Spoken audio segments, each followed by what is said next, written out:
Hello and welcome to Programming the Lazy Way, a sequence of short videos for beginning and not so beginning programmers.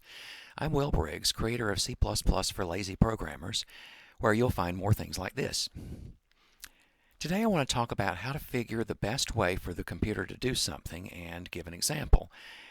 You'll need to know for loops and arrays, so if you don't, put off this until you do. Structs wouldn't hurt.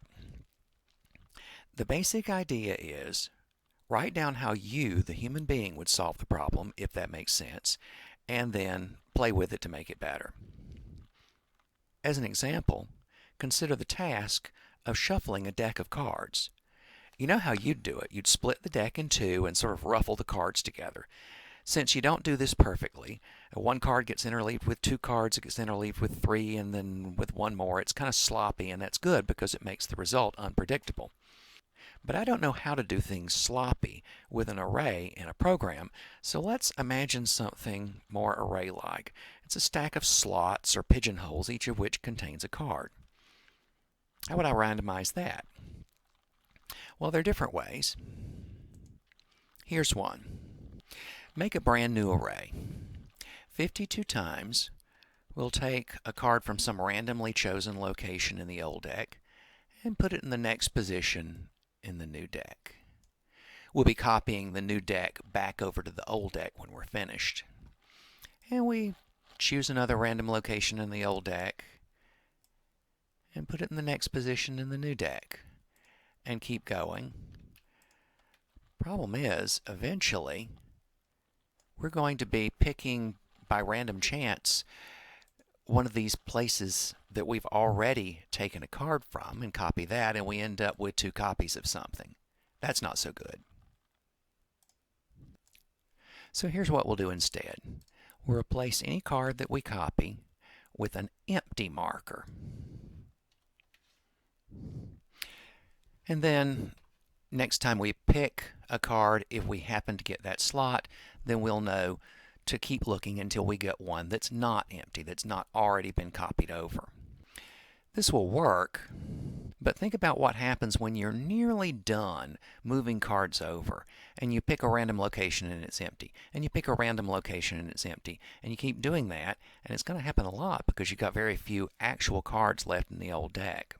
Finding those last few cards is like looking for a needle in a haystack, and I actually notice the slowdown when I do a card shuffle this way. Maybe we can make it so that we never look at an empty slot. We'll still pick the card from some random location and copy it over. But after that, we'll copy every subsequent card back one slot.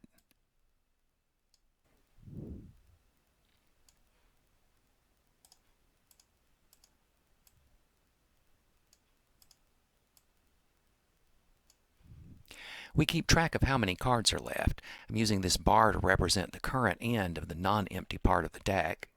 And we only ever look for cards that haven't been moved over. That's way better, but I think it can be made even better.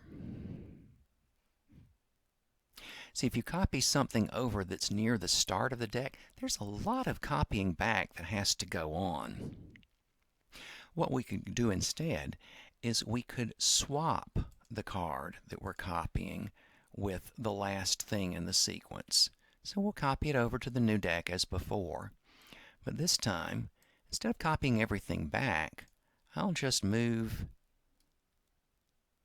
the last card up here and do a swap.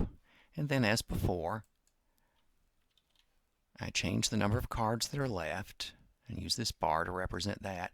So once again, as we pick the random location, we're still only ever picking cards that have not been previously moved over.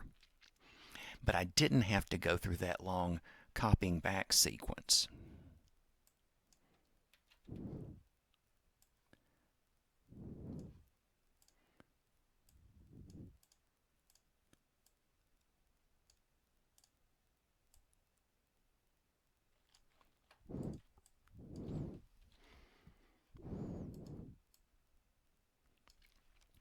Now here's something to notice.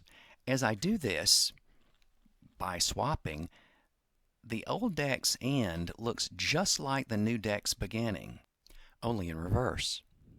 So if the new deck is randomized, and it is, then the old deck is also becoming randomized as we move through until finally we get all the way to the top. So we can skip that last step of copying from a new deck. We don't even need the new deck anymore. It's all done in one. Now this algorithm touches each card at least once, so it's fully randomized. It also touches each card no more than once, because once it touches it, it puts it down here in this bottom section, not to be touched again, so there's no way it could be quicker. We've got an optimal shuffling algorithm. We're ready to play cards without having the user drum his or her fingers waiting for us to get the shuffling done. We did this by trying to solve the problem the way a human being would where possible, and playing around with it to see if there was anything not working, is there any way we can make improvements, being patient when things didn't work out immediately, and just trying things out. So, try applying that to your next programming problem.